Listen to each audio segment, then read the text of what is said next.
Si è svolto all'interno della sala consiliare del Comune di Sora il terzo appuntamento organizzato dall'Università Popolare di Economicamente Festival dell'Economia, che dopo i due prestigiosi ospiti precedenti ha avuto come relatore il dottor Carlo Salvatori, che ha parlato ai giovani presenti in sala del tema crisi della finanza, crisi dell'economia, crisi dell'Europa. Si esce dalla crisi solo se c'è vera unione.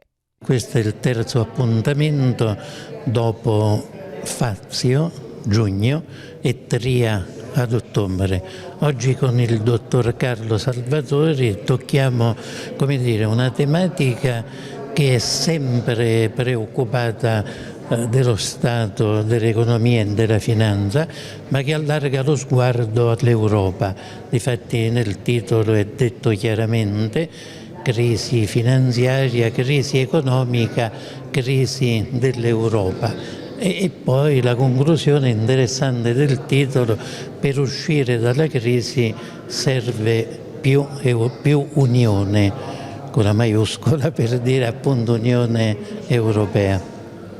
Il dottor Salvatori ha condiviso la sua vasta esperienza e conoscenza nel settore finanziario ed economico, offrendo preziosi spunti di riflessione su come affrontare le attuali crisi e su come l'unità europea possa essere la chiave per superarle. È sempre piacevole e simpatico parlare ai ragazzi, sono il futuro di noi tutti e della nostra nazione, quindi parleremo di temi attualità, un po' le crisi che sono in corso, la crisi dell'economia, la crisi della finanza, e soprattutto parleremo di euro. Io sono convinto che l'Italia, come anche gli altri paesi europei, non possono permettersi di non arrivare al sogno degli Stati Uniti d'Europa, quindi questo è un po' il tema del mio intervento e penso che ai giovani può essere utile per qualche riflessione loro interna. Loro saranno quelli che decideranno domani. Io spero che decidano meglio di quelli che decidono oggi, quali sento un po' un'avversione da certa parte, una parte minoritaria, al concetto comunitario. Secondo me questi sbagliano, non si rendono conto che un'Italia da sola o una Germania da sola non potranno andare avanti e continuare ad avere il ruolo che tuttora hanno nel contesto internazionale, schiacciati dagli Stati Uniti da una parte, dai paesi emergenti dall'altra, la Cina, l'India e così via.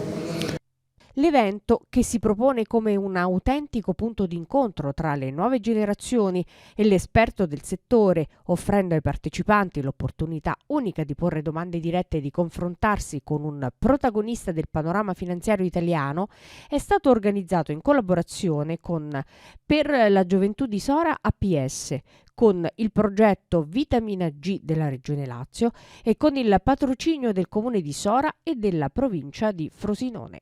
L'Università Popolare di Sora sta portando avanti questo discorso sull'economia in modo continuativo con il Festival dell'Economia e dà quindi alla cittadinanza tutta una grandissima occasione. È importante che nel territorio possano essere date offerte di questo livello e di questo valore nei più svariati ambiti, proprio perché, anche se alcune cose possono sembrare di nicchia, avere delle eccellenze quali sono state l'ex governatore Fazio, l'ex ministro Tria e quest'oggi Carlo Salvatori è ovviamente un qualcosa di estremamente di pregio per la nostra città. Quindi il territorio ha una grande opportunità, noi dobbiamo necessariamente ringraziare per queste iniziative le associazioni, le tante associazioni che operano nel territorio. L'Università Popolare di Sora in questo caso è sicuramente una delle più attive. Questo Festival dell'Economia si inserisce anche nel progetto di Vitamina G, finanziato dalla Regione Lazio, quindi a maggior ragione per me è un piacere e un onore essere qui oggi e non vedo l'ora di ascoltare questo terzo incontro del Festival.